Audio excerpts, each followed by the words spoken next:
Observe aggression, clear to engage. Roger that. Observe aggression, clear to engage.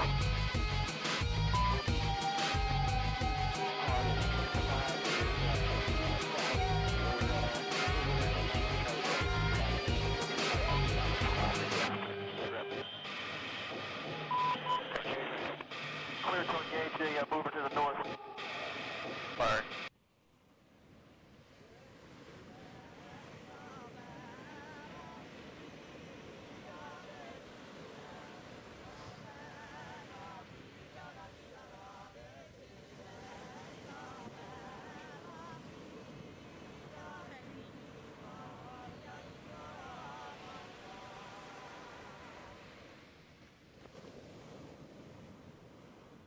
Si queremos entre todos, podemos hacer un mundo mejor.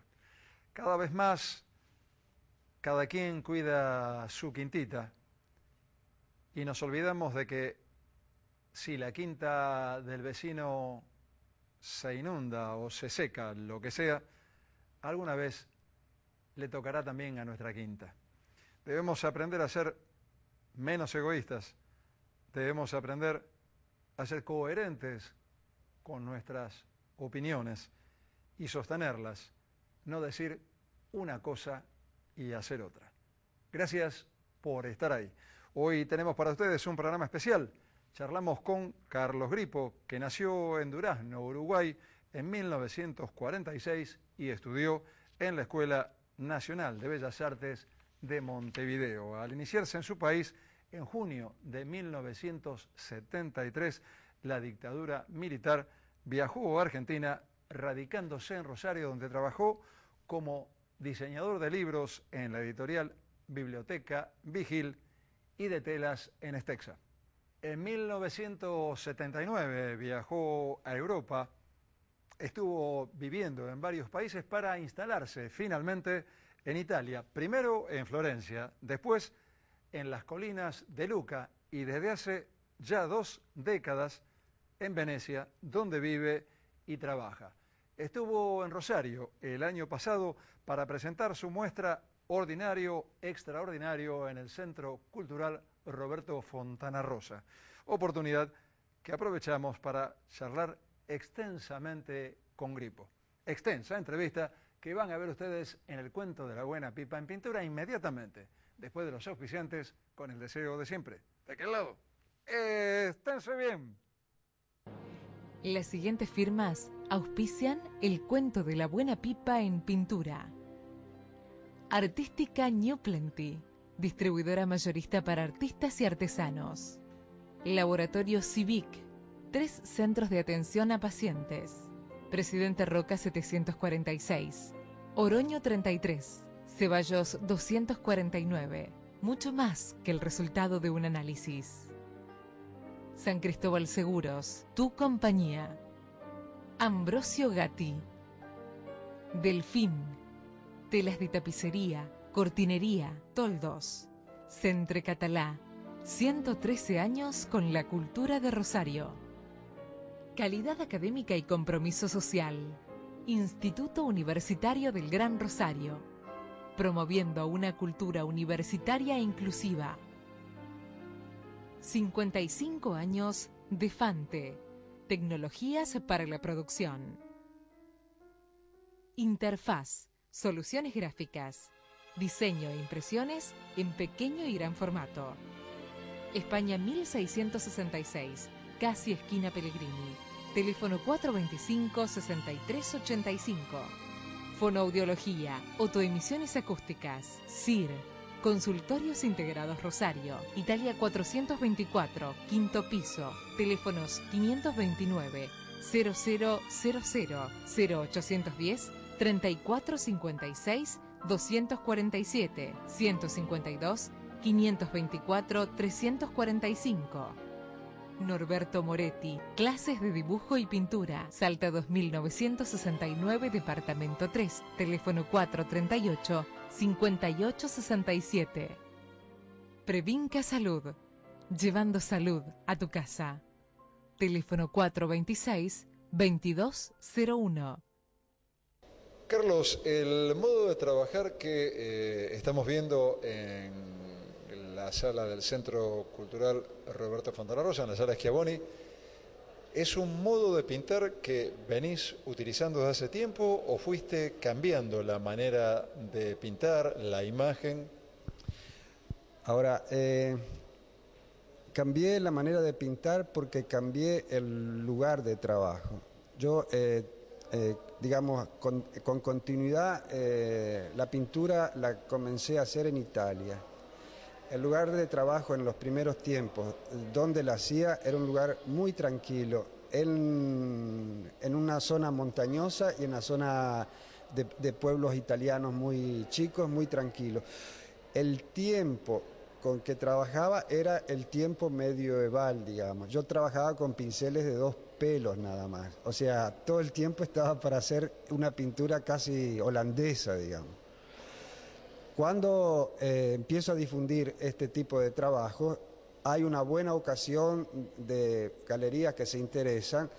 A su vez, de ahí aparece otro tipo de conexiones y entro a trabajar en una galería que no es una galería física, es una galería que se comunica con el público a través de la televisión. ¿Qué ocurre? Una galería de este tipo, física, digamos, la visitan, es conocida por 200, 600 personas. La televisión es conocida por millones de personas.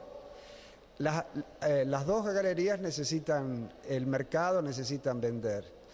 Cuando voy y me toman, hago un contrato con la galería que se exprime a través de la televisión, el problema del mercado es gigantesco porque hay que producir continuamente, no así para la otra. Entonces, no se puede más pintar con pinceles de 2 pelitos, o sea, hay que hacer una síntesis.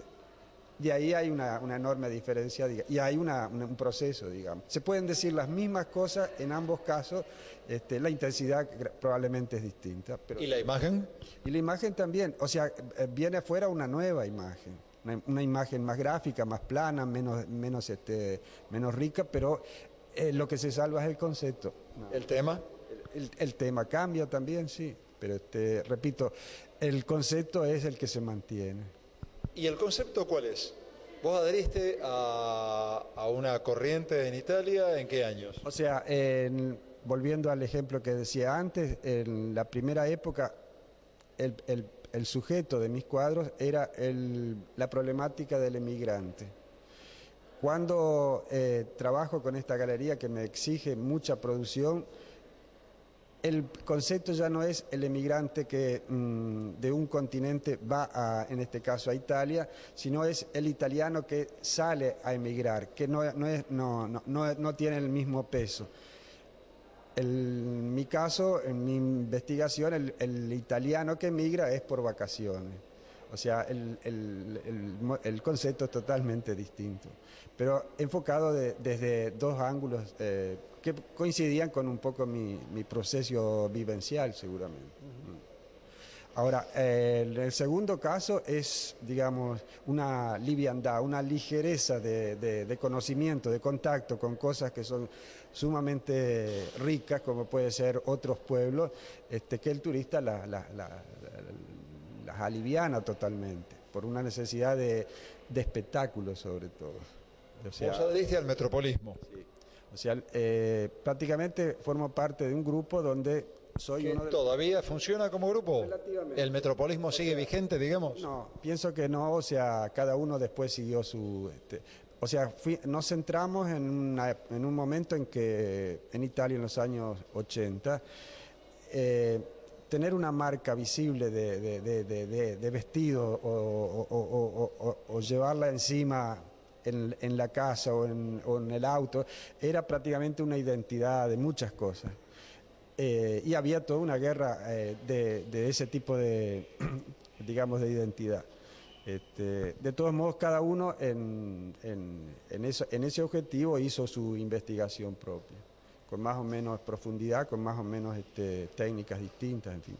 Yo en ese caso, dado que vivía en Venecia, me dediqué a observar e investigar qué hacemos nosotros cuando tenemos o queremos el tiempo libre.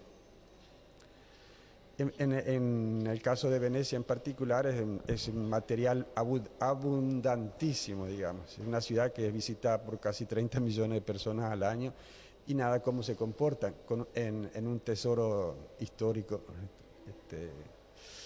O sea, hay gente que llega por el día y se va y ha tenido contacto con algo que es una ciudad que todo el mundo imagina como... Es frecuente escuchar Venecia, en 2 días ya está. Exacto, exacto. O el agua tenía un color que no me gusta, cosas por el estilo. O el olor. ¿Qué es el metropolismo? O sea, sobre todo partíamos de la base de cómo en las personas, en la persona común, influyen los nuevos medios de comunicación. En Italia era muy importante en ese momento la comunicación de la televisión, tan importante que después se vieron los resultados. O sea, a mí me llamaba la atención, cosa que veo que ocurre acá, la gente come con la televisión encendida, como uno de los comensales de la mesa está la televisión. Eso era lo que me impresionaba cuando recién había llegado a Italia, y la televisión probablemente era una persona muy, muy fuerte, tan fuerte que condicionó a millones de personas, recibió cultura a través de la televisión, un tipo de cultura, y a la fin llevó al poder a un candidato de la televisión. Sí, es capaz de hacer un candidato o derribar un candidato. Exacto. Tiene una fuerza terrible, tiene un poder de llegada que no tiene ningún otro medio. Exacto, no era suficiente la propaganda. O sea, la televisión crea cultura, un tipo de punto de vista de las cosas, lo crea la televisión. Y eso lo consiguió el candidato que después triunfó. Una manera de ver las cosas. O sea, una dentadura espectacular, un peinado, un lugar donde ir a descansar, un tipo de mujer. O sea, todo eso fue una formación, una visión de la realidad. Y lo consiguió a través de sus canales de televisión.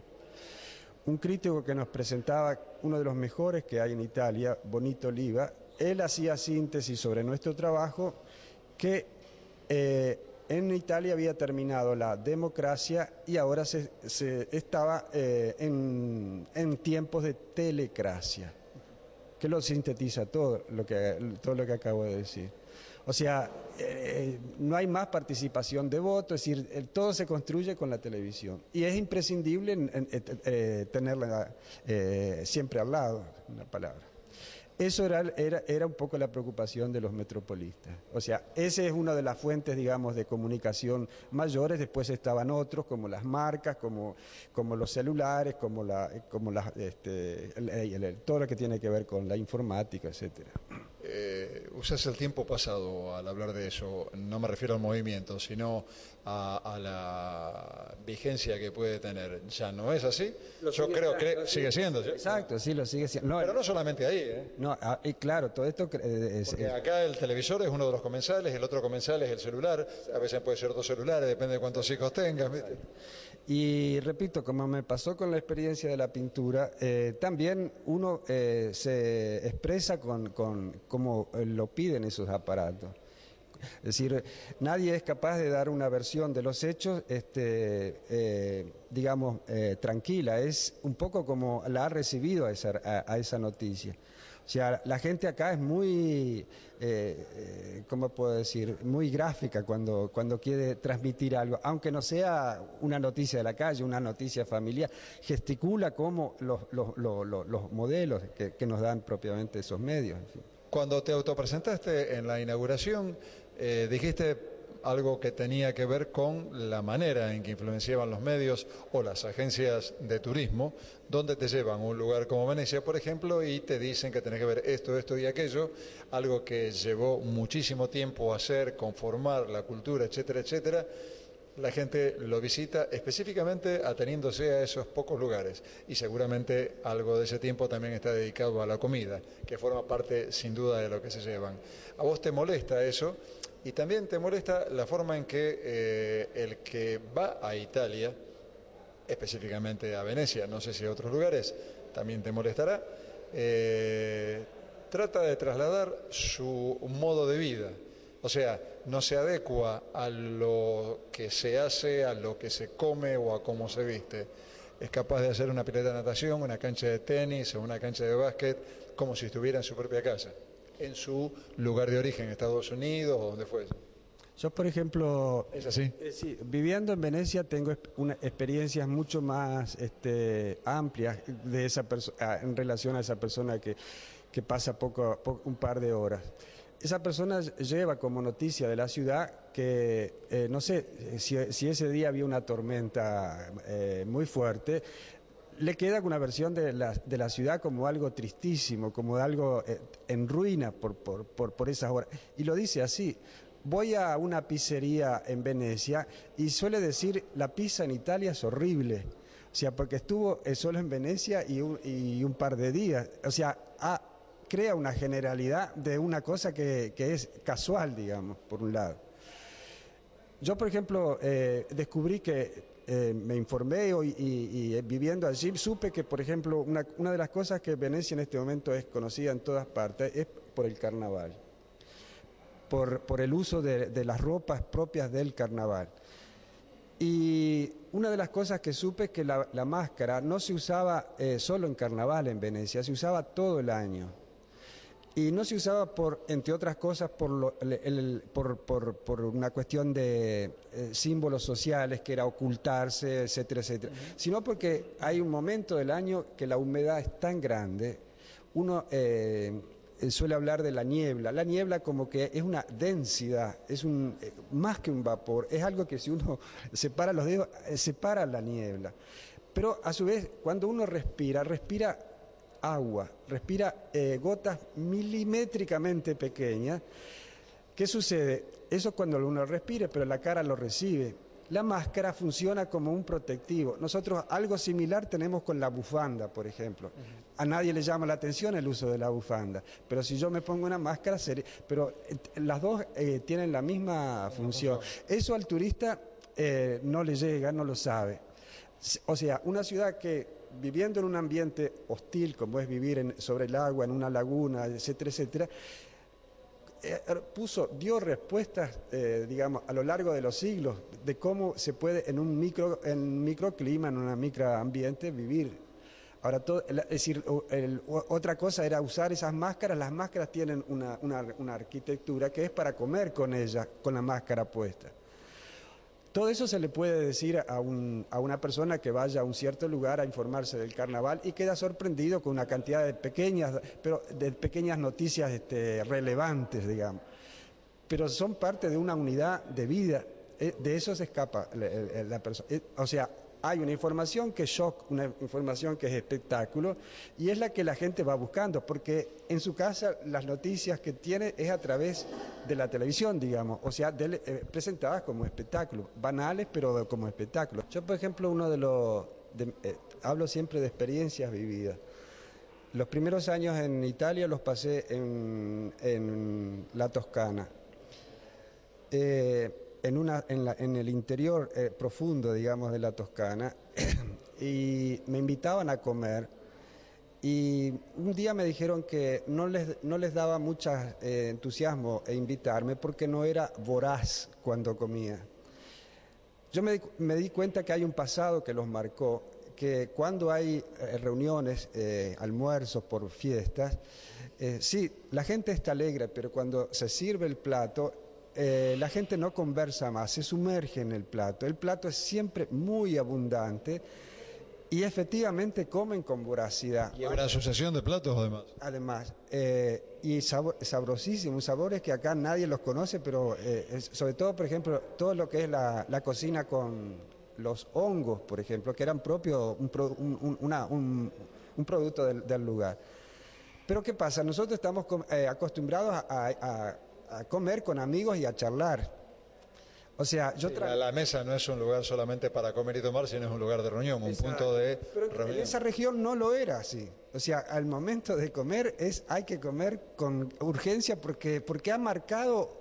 Molestaba a tu anfitrión no haciendo lo que él esperaba de un invitado. Pero pienso que lo marcó un momento crítico de falta de comida, o sea, es una ocasión de alimentarse, en una palabra. Lo mismo sucede cuando voy a otra región, el norte. Lo marcó eso, el tema de la comida, perdóname, lo marcó también el tema de la luz, lo marcó el tema del agua. La falta de todas esas cosas durante las guerras los marcó mucho, no solamente a los que lo vivieron, sino a las generaciones posteriores. A eso me refiero cuando digo que hay ciertos medios de comunicación que nos informan, pero no nos dan este tipo de cosas que originaron una cultura.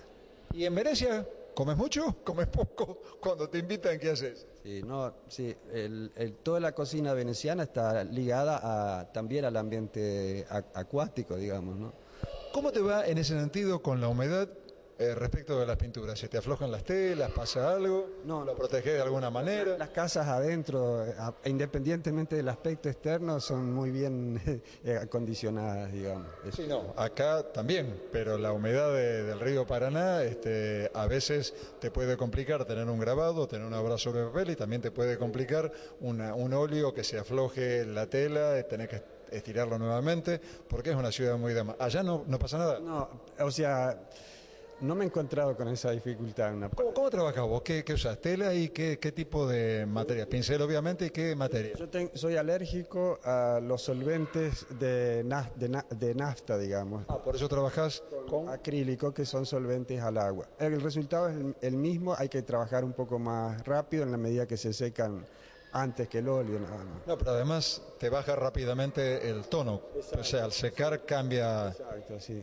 Ahora, mi elección de colores particularmente es muy alta, muy luminosa, o sea, son, como se dice, componentes químicos los que construyen el color del acrílico. En ese sentido no tengo dificultad. ¿Crees que alguna etiqueta de las que se te utilizan de modo clásico te cuadra, digamos? ¿Esto qué es? ¿Realismo mágico? ¿Es figuración? ¿Es surrealismo? ¿Qué es? Cuando me hacen esta pregunta yo digo que hago pintura que se entiende. Yo sé que el crítico tiene... Se entiende lo que se ve, pero no sé si todo el mundo puede llegar a entender lo que querés decir. O sea, otra particularidad de mi pintura, que si alguien la compra, mi pintura va a decir muchas más cosas en el tiempo, porque incluyo un punto de vista que es el relato, o sea, algo que tiene la literatura está incluida. O sea, en un primer encuentro la pintura no dice todo lo que va a decir más tarde. En ese sentido me parece, me resulta ¿cómo puedo decir? Un valor feliz. Es un plus interesantísimo. Exacto, exacto. Que siga hablando o que explote. Sí, que no se termine en la primera mirada. Exacto. De todos modos es importante esa primera mirada. Hablando de ventas, vos acabas de decir si la gente me compra. Vos recién decías que en un momento determinado de tu vida y de tu producción te exigían mucha producción. Sí. ¿Eso significaba que lo que producías se vendía todo? Se vendía todo, o sea, las pautas de la galería eran exactamente las mismas que cualquier otra televisión. O sea, estábamos a la venta porque teníamos rating, porque había mercado. Y desde nuestra casa en el tiempo veíamos cómo ese rating se veía en los costos, en los precios. A nosotros nos habían hecho un contrato que prácticamente no nos permitía producir más allá de pedidos o de ambiciones personales. O sea, el contrato prácticamente nos circunscribía una producción continua con ellos. Ahora, dije contrato. En el contrato no decíamos que según el rating íbamos a ir ganando más. No, lo veíamos en el momento de la venta, porque era a través de teléfono que hace el público, o semana a semana que nuestros trabajos aumentaban, pero no aumentaba nuestra ganancia, digamos. Aumentaba la del intermediario, en una palabra. Qué llamativo, Carlos, porque yo no sé si sería capaz de comprar una obra que conociese solamente por la pantalla de televisión, porque obviamente el contacto directo es una cosa absolutamente diferente. Tenían establecido, repito, el mercado, el público de una galería es un tipo de gente. El mercado a través de la televisión es otro tipo.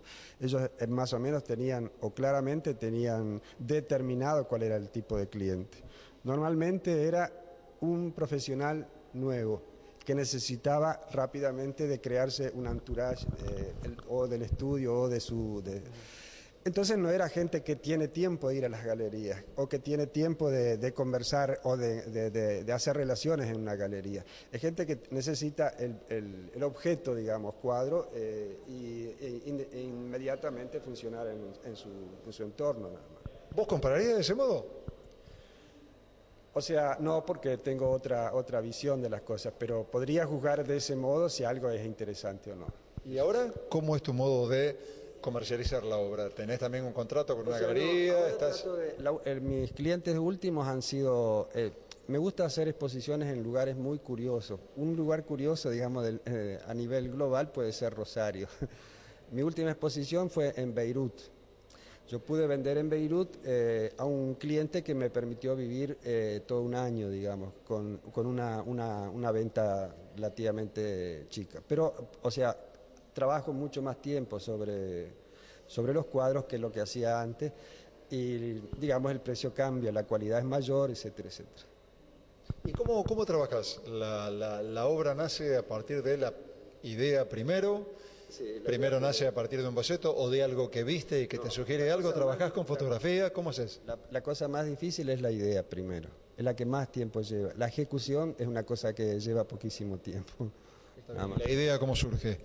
Bueno, la preocupación es un poco, digamos, la continuidad de eso que decía antes, en el sentido que los términos que habíamos buscado en el movimiento del metropolismo, digamos.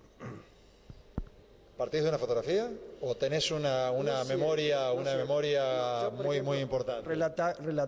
Decía ayer que mi visión, en este caso, para la exposición de Rosario, mi primera visión o contacto con Rosario fue cuando llegué de noche a Rosario, y la tengo registrada como muy fuerte, mucho más fuerte que un ángulo de Rosario. Bueno, pero para eso no necesitabas precisamente una fotografía, podés a partir de cualquier ciudad inclusive, y te da lo mismo, porque vos lo que querías era representar las luces amarillas en la noche. En la noche y más las intensidades del oscuro, digamos. Pero por ejemplo, en aquella del tenista, ¿debiste usar fotografía? No, o sea, yo tengo una buena escuela de dibujo, o sea, en ese sentido... ¿Sos un buen dibujante? No lo sé, pero tengo mucha práctica. La escuela, si no tenés la base... Le llamo escuela a la práctica. A la experiencia. Exacto. Sí, colabora mucho la fotografía y muchas veces compite, digamos, con los propósitos de la fotografía.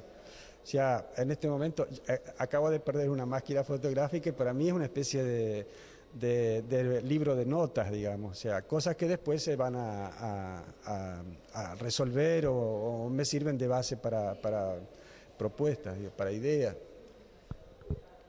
Hay una característica que por lo menos en esta muestra, Carlos, se repite. Donde aparece un personaje, el que aparece es un personaje. Nunca son dos o tres, siempre es uno. Sí. La respuesta más simple sería que estamos rodeados de ofertas comunicativas, pero estamos cada vez más solos, digamos, más aislados, en una palabra. Es decir,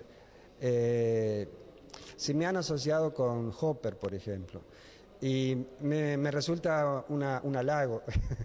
O sea, y Hopper era un maestro del contemporáneo, del moderno, pero de la soledad de las personas, una palabra. Sí, es una cosa que me resulta muy interesante. ¿Lo haces por eso?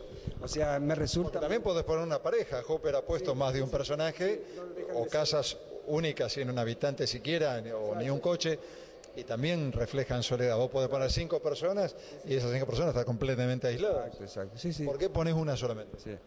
Bueno, es un caso en última instancia. No sabes, lo haces porque sí. Sí, exacto, sí. No he puesto, sí, pareja, pero el resultado es el mismo. ¿Sí? Vení, acercamos a estas obras. Me interesa, por ejemplo, vos decías que la gente que ve tu obra la ve y sabe que está viendo. En realidad ve la imagen y reconoce la imagen. Esto es un cordón, esto es un hombre, estos son manteles, etcétera, etcétera. Pero si no mira el nombre de la obra y si no se mete un poco en el relato que vos querés contar, no se lleva puesto esa idea. Sí se lleva puesta la imagen porque la reconoce, es fácil, ¿eh? Pero, ¿qué querés contar acá en este caso? Por ejemplo, uno se llama Después de la boda 1 y el otro Después de la boda 2. O sea, acá me ayudó muchísimo el pintor llamado el Veronese. El Veronese jugaba con temas históricos, pero metía el contemporáneo en sus cuadros. Específicamente, el Después de la boda, hay un cuadro que él pinta para un convento de San Giorgio en Venecia, que cuando Napoleón invade Venecia se lo lleva al Louvre. Es el cuadro Las bodas de Canaán. Es muy atrayente el cuadro de la Gioconda en el Louvre, pero lo es también Las bodas de Canaán en el Louvre. O sea, son cuadros que la gente va específicamente a verlos. En el caso del Veronese, usa zonas de la ciudad de Venecia donde ambienta las bodas de Canaán con Cristo. 100 millones de personajes hay, no uno como hace vos. En este caso yo, el título que le pongo es ese ambiente después que pasan las bodas. O sea, ya cuando el camarero comienza a recoger, digamos, los restos. Son variaciones. Porque este es comida mística y también hay un solo personaje. Y otra vez el tema... Aquí viene de nuevo, o sea, hay muchas iglesias que ahora están en desuso en Venecia. Sí. Pueden ser canchas de básquetbol, iglesias donde son gimnasios, pueden ser restaurantes sobre todo, o sea, todo sirviendo un poco de la arquitectura para que colabore a crear un ambiente donde la gente coma como si fuera algo para decir, ¿sabes dónde comí? ¿Sabes dónde jugué al básquetbol? En una iglesia. Los espacios, las zonas blancas, ¿obedece simplemente a una cuestión de composición, de contraste, de color? O sea, yo pienso que cuando un arquitecto proyecta una casa, de algún modo está presentando una versión de la realidad. O sea, esa versión que el arquitecto la presenta comunica al cliente los propósitos que tiene el arquitecto. Es un tipo de grafismo, un tipo de simplicidad o de síntesis que no podemos decir que no es real, que no es realista. Ese tipo de vocabulario utilizo en este caso en estos cuadros.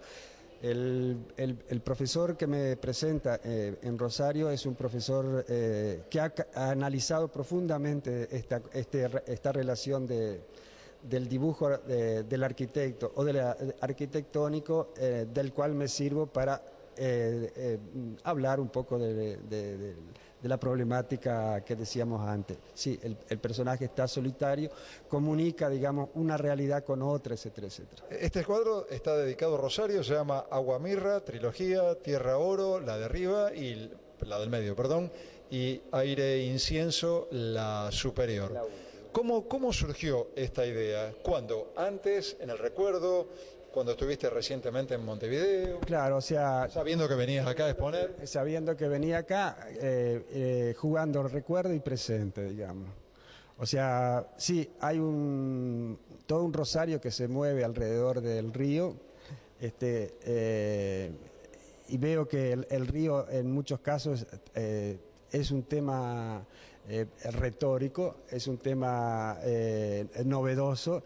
En el segundo caso, sí, impresiona mucho el desarrollo de Rosario, impresiona mucho el cemento en Rosario. Prácticamente el aire está cubierto de los tics del cemento. Y el otro es el cielo de Rosario. Yo recuerdo los años que viví acá, tenía un patio, era un apartamento de corredor y un patio cuadrado. Y en el cambio de las estaciones veía las caravanas migratorias, digamos, de pájaros. ¿Quién viaja en el avión? ¿Cuánta gente viaja? ¿Viaja el que pilotea solamente o hay pasajeros a bordo? No lo sé, probablemente haya poquísimos pasajeros. Hoy ese avión es usado de distintas maneras, como viaje, como tráfico, o sea, como placer, como trabajo, etcétera. O sea, hay algo más que la naturaleza dentro de ese aire. Carlos, ¿y esto qué son, estos orificios? Los orificios es el cemento, o sea, es el TIC que decía del aire cargado de cemento, de construcción, etcétera, etcétera. Vos vamos a acercarnos a aquel que decís que tiene que ver con Fontana y nos lo explicás enseguida, pero antes quiero preguntarte sobre el motivo en que te instalaste en Rosario. En los años 70, la dictadura en Uruguay, vos vivías en Durazno, un pueblito del interior de Uruguay, y decidiste venir a Argentina y viniste a vivir a Rosario. ¿Por qué te fuiste de Uruguay? ¿Por precaución? ¿Porque militabas de alguna manera? ¿Y por qué Rosario? Primero no estaba en Durazno, estaba en Montevideo. Ah, ¿estabas en Montevideo ya? Vivía en una pensión donde había gente de otros lados, entre ellos gente de Rosario. Donde yo trabajaba coincidiendo cuando viene la dictadura, quedó sin trabajo. Quedar sin trabajo en esa circunstancia era inevitablemente estar perdido. Tengo la posibilidad de venir con gente que era de Rosario a Rosario, dado que ellos a su vez en la pensión estaban porque eran estudiantes. Se cierra la universidad, o sea, todo de algún modo tocaba a los distintos componentes de la pensión, tocaba la nueva situación. ¿Qué edad tenías? 32 años, creo, no me recuerdo bien, más o menos, sí, 32 años. Nada, punto. Ese es el motivo por el cual llego a Rosario. Acá en Rosario estuviste varios años. Estuve 5 años, sí. Acá conociste a tu mujer, que según contaba Yelpi en la presentación, no es rosarina, vivía acá, pero es italiana. Es italiana, sí. ¿Eso te llevó a Italia después? No, o sea, yo cuando estudio arte, continuamente se está haciendo referimiento al arte europeo, específicamente al arte italiano. Yo sabía que de algún modo iba a llegar a ver la fuente de lo que estaba estudiando. Sí, mucha gente me decía que yo iba a terminar mis días en Rosario. Silenciosamente no tenía cómo contestar a eso, pero sabía que no era mi objetivo, digamos. Si quería seguir con mi carrera, quería ver las fuentes de donde venía. Por otra parte, era también, no sé, una necesidad, no sé cómo llamarla, antropológica, saber de dónde se viene, dado que somos todos emigrantes. Cuando yo llego a Italia tengo una tranquilidad, aun que no haya vivido allí, no hable bien el idioma, pero siento que estoy en mi casa, como que mi pasado empezó ahí, sí, por distintas señales. En Italia veo la gente que semeja a mí, veo las pinturas y veo que de hace 5 siglos y la gente los mozos de los bares se semejan a esos personajes. Rafael, el pintor Rafael, tipifica de algún modo el canon de belleza de la Madonna, de la Virgen, con prototipos humanos de una región específica. O sea, todo ese tipo de cosas hace que uno se incluya naturalmente a una zona geográfica que es de donde partieron los antepasados. Y eso es una tranquilidad para un laico que es tan fuerte, pienso, como quien se sumerge en una religión. Tenés una manera de ser que a lo mejor también explica un poco el detalle minucioso en algunos casos de tu trabajo, en casi todos los casos. Tenés una manera de ser que explicaría esa obsesión por la manera acabada de la pintura, limpia, prolija, bien dibujada, con la idea, con el concepto que tuviste primero, antes de llevar a cabo la obra. Parecería que eso tiene que ver con tu carácter directamente, porque no tuviste dudas en mudarte de tu país, venir a otra ciudad, no dudaste tampoco en irte a Italia a abrevar en esas fuentes de las que estabas hablando, y tampoco dejaste de darte ciertos gustos como los que dijiste en la noche de la inauguración de tu muestra acá en el Fontana Rosa, de ir a hacer porque sí, porque querías darte el gusto, una exposición al lugar donde había nacido Mozart. Quisiste hacer una muestra por admirado a Chaplin en el lugar donde Chaplin murió. O sea que tenés como una... Sí, o sea, siento como deudas, digamos, con ciertos modelos que uno... y de algún modo, o sea, hacer una exposición en Rosario es una deuda que yo tengo con Rosario. ¿Por qué se dificultó tu venida? Yelpi comentó que por distintos motivos... Tengo problemas familiares, mi madre no está bien y he tenido poca suerte con las personas que la cuidan. Poca suerte quiere decir que he tenido que dedicarme yo, una palabra. Mi familia es muy chica en este momento, no la puedo trasladar, digamos, o sea, he tenido que ocuparme de ella. Disculpa, creí que tendría que haber...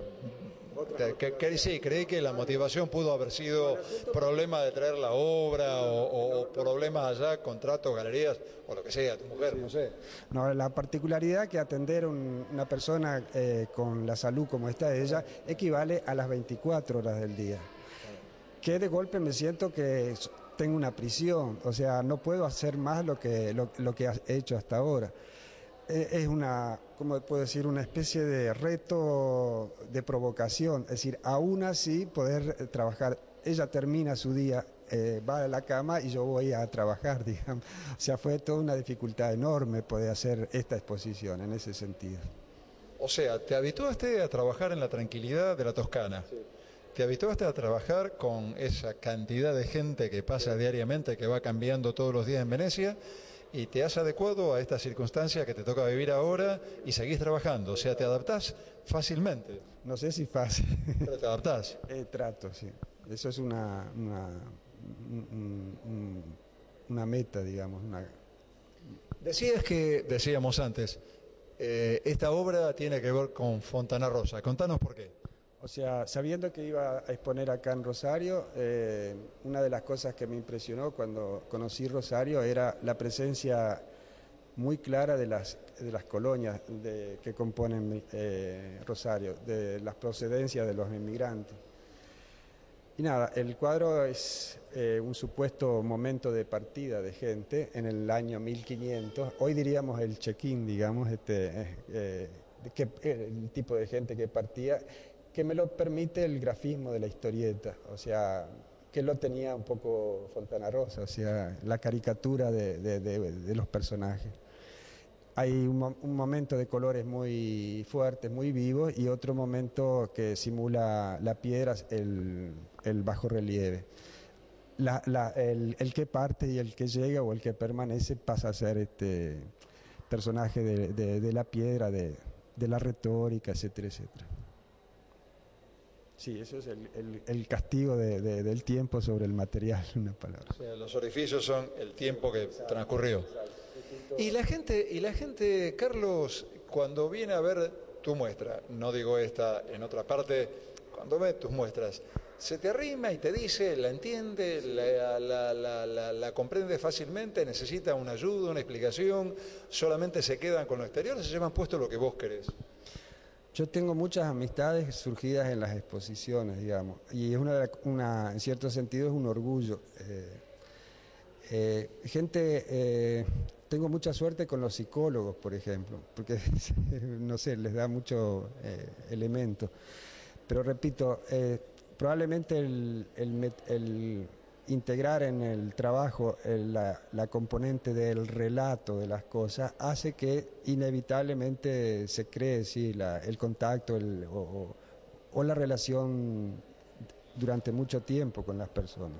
¿Qué tipo de lecturas tenés? ¿Qué lees? Me gustan los ensayos, sobre todo los ensayos de sociología. Baudelaire me acompañó mucho, un francés, en este momento se me escapan los nombres, pero más que los romances, las novelas, etcétera, me gustan mucho los ensayos. ¿En materia de música? Muy variados, sí. O sea, no tuve tiempo de construir una banda sonora para la exposición acá. Hice algo y entre otros autores hay autores clásicos, barrocos, Monteverdi, pero también hay música de salsa. O sea, el título de la muestra se llama Ordinario Extraordinario, y es una de las cosas que más saltan con más evidencia vivir en Sudamérica. Cómo se juntan el ordinario con el extraordinario, la palabra. ¿En materia de cine? En materia de cine pasa lo mismo. Ahora hace mucho que no puedo ir al cine por lo que te decía antes. O sea, Bueno, pero digamos en forma general en tu vida, ¿qué has visto? ¿Qué película, por ejemplo, tu libro preferido cuál sería? ¿Tu película preferida cuál sería? ¿Tu autor predilecto en materia de música cuál sería? Bueno, Mozart seguramente, ¿no? sí, Kubrick en cine, ¿Con alguna película especial? Barry Lyndon, ¿Y en materia de libros? Borges, ¿Algo de Borges en especial? sí, El libro de la arena. Si debieras, por algún motivo, no sé, ocurre acá una hecatombe ahí en Rosario o en esta zona, un terremoto, un incendio, alguna cosa terrible, y vos desde acá y tenés tiempo de salvar solamente una de las obras que está en esta exposición, ¿cuál elegís? No podés menos que salvar una. Si dudás, sonaste, te quedás sin ninguno. Uno tenés que elegir para salvar. Bueno, de esta exposición no salvaría ninguno. Salvaría un cuadro de Zurbarán que se llama Agnus Dei.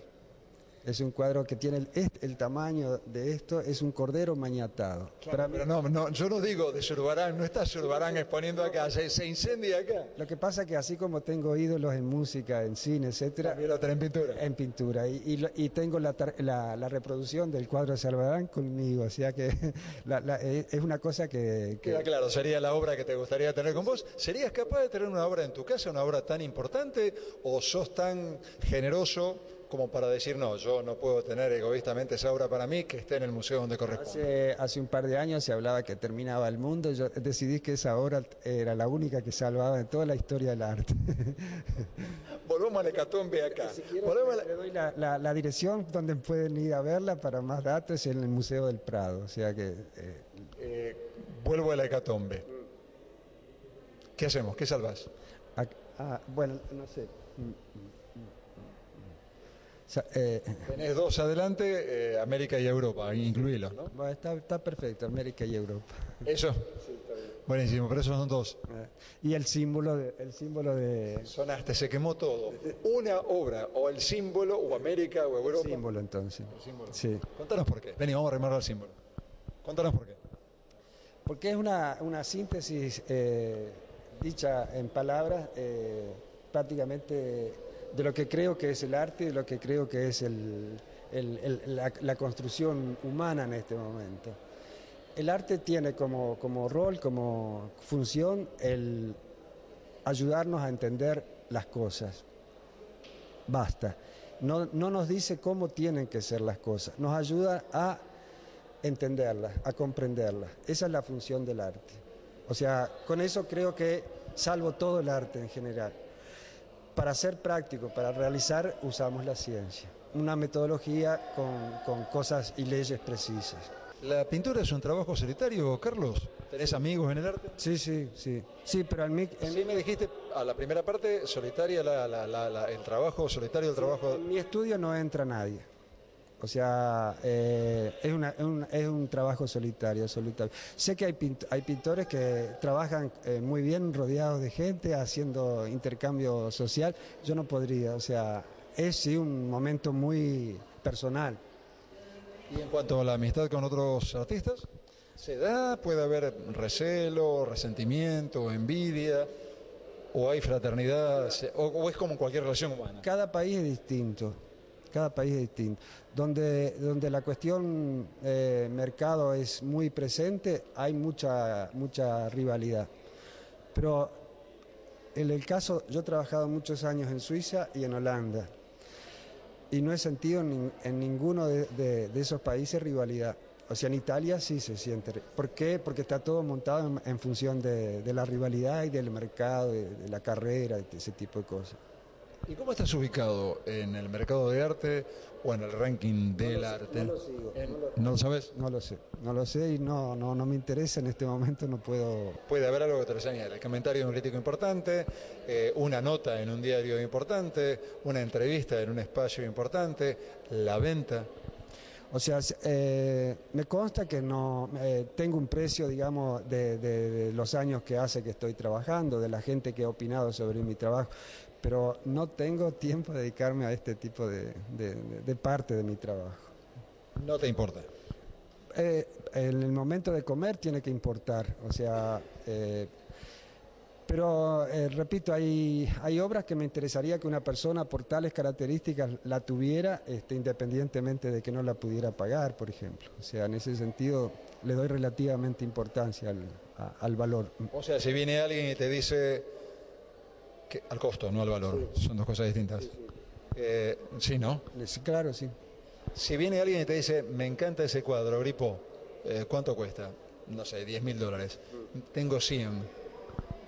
Tendría que conocer la persona. Y estar seguro de que tiene 100 y nada más. Que tiene 100 y nada más y que no es una apuesta con un amigo que le diga, ¿a qué le saco un cuadro? Ese tipo, o sea, eso no es tan rápido, digamos. ¿Qué edad tenés ahora?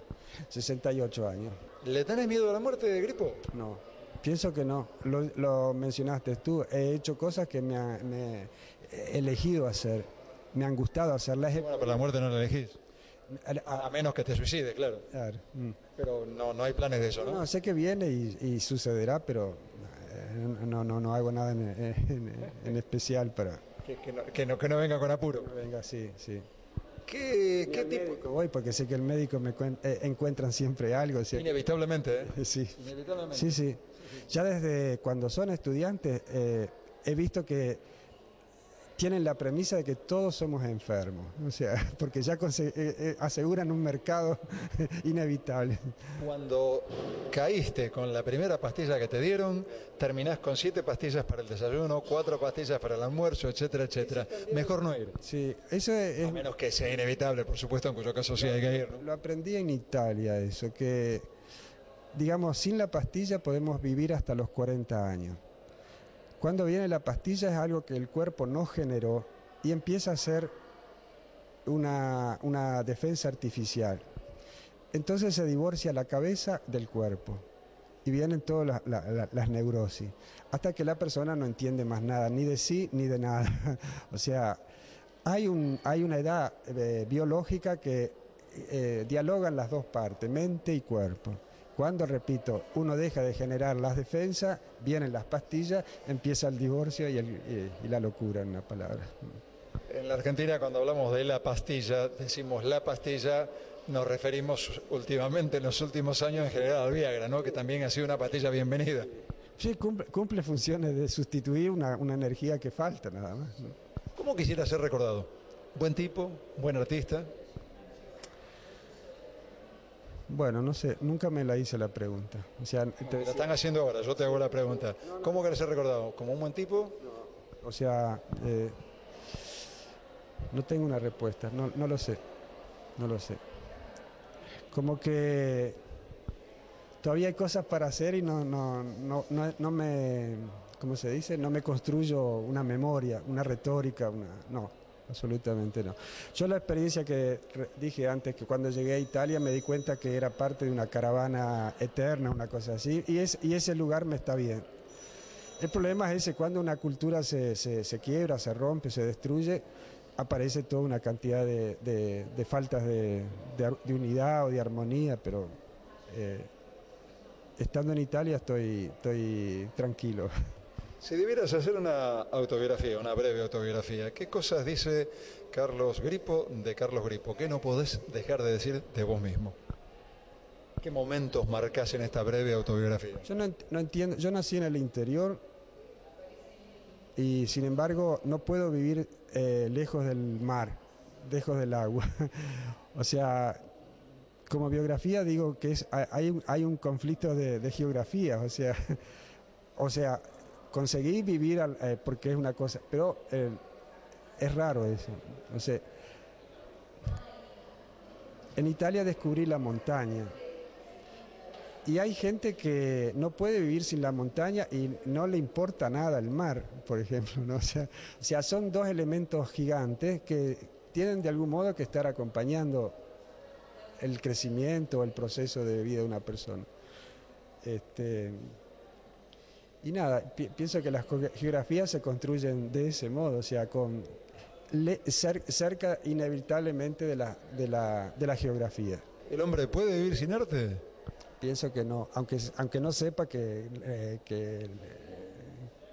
hay una cosa que se llama arte. ¿Qué es el arte? Es una fuente de aprendizaje, es una fuente que nos ayuda, digamos, a construir la vida, en una palabra. Lo que dice el símbolo, es un elemento que nos ayuda a entender las cosas. Hay un equipo que está acá, que cuando más lo necesitas, estés donde estés, vayas donde vayas, está siempre cerca tuyo. Yo soy de ese equipo. Asegúrate en la segunda, donde lo primero sos vos. Grupo Asegurador La Segunda. Espero que les haya resultado interesante tanto la obra de Grippo como sus trabajos. Nos vemos la semana que viene. Chau. Esténse bien de aquel lado y recuerden que si queremos, entre todos, podemos hacer un mundo mejor. Las siguientes firmas auspiciaron El Cuento de la Buena Pipa en pintura. Artística New Plenty, distribuidora mayorista para artistas y artesanos. Laboratorio Civic, 3 centros de atención a pacientes. Presidente Roca 746, Oroño 33, Ceballos 249. Mucho más que el resultado de un análisis. San Cristóbal Seguros, tu compañía. Ambrosio Gatti. Delfín, telas de tapicería, cortinería, toldos. Centre Catalá, 113 años con la cultura de Rosario. Calidad académica y compromiso social. Instituto Universitario del Gran Rosario. Promoviendo una cultura universitaria inclusiva. 55 años de Fante. Tecnologías para la producción. Previnca Salud. Llevando salud a tu casa. Teléfono 426-2201.